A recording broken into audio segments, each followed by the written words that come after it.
Good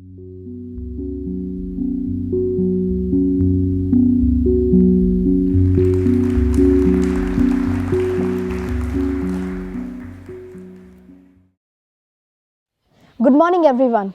I'm 15 years young Yugratna from Plan for the Planet, and Taru Mitra is speaking here on behalf of 3 billion of this world population.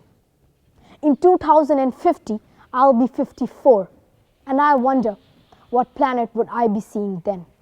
I wonder if my children would be able to play around the lake that I had spent my childhood with. I wonder if I'll be giving oxygen masks to them.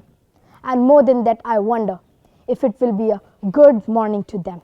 It has been a long time that we have been observing glaciers melting, farmers dying, species endangered, coastlines eroding, forests being transformed into industrial belts without compensation. And today, I want to tell this entire world that we 3 billion strong youth and children are concerned about this planet of 7 billion. We are concerned about each tear that falls from an eye of a child in the remote villages of Africa.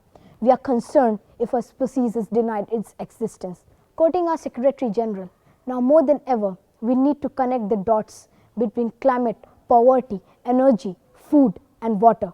These issues cannot be addressed in isolation. But I want to tell the world that we 3 billion people are ready to connect the dots. We are ready to mind the gap. 2 months back, we concluded UNEP Tunza Youth and Children Conference in Indonesia, and we came up with the Bandung Declaration that clearly stated that Rio 20 Earth Summit next year will mark a generation since 1992. We have read of the promises made and that continue to be made to us, the inheriting generation, and that remain unfulfilled. Our governments have promised to stem environmental degradation. Multinational corporations have promised to green their production.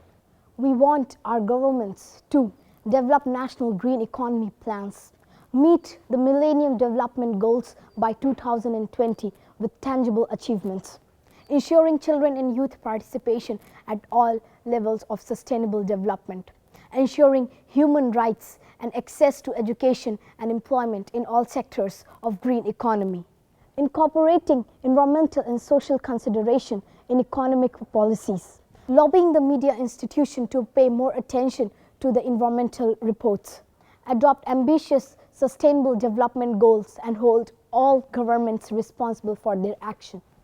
Now it's the time to make CEOs of companies from chief executive officer to chief environmental officers. Remember when you were small, you used to really crawl for things, fight for them, and at times be stubborn to get what you wanted. But what happens to that spirit as we grow up? Where does that disappear? Well, the spirit is still within us to make the change. We are the still same us, but I guess not the priorities. If national security, peace, and economic growth are your priorities, then why not climate change? Each tree that we plant is a symbol of climate justice. It's not just about USA, India, or China. It's about whole world. It's about a cause bigger than us. It's about Earth. I would just like to say that let us at times move out of our constraint. Let us at times forget our differences. Let us work together as one world rather than developed or developing countries. Let us remember that it's just the political and geographical boundaries that separate us. After all, we all dwell on the same planet.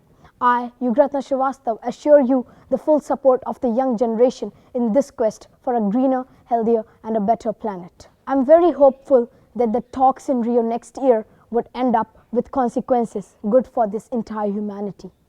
At the end, I would just like to say, if not here, then where? If not now, then when? If not us, then who? Definitely us, because we youth are the global citizens. Thank you.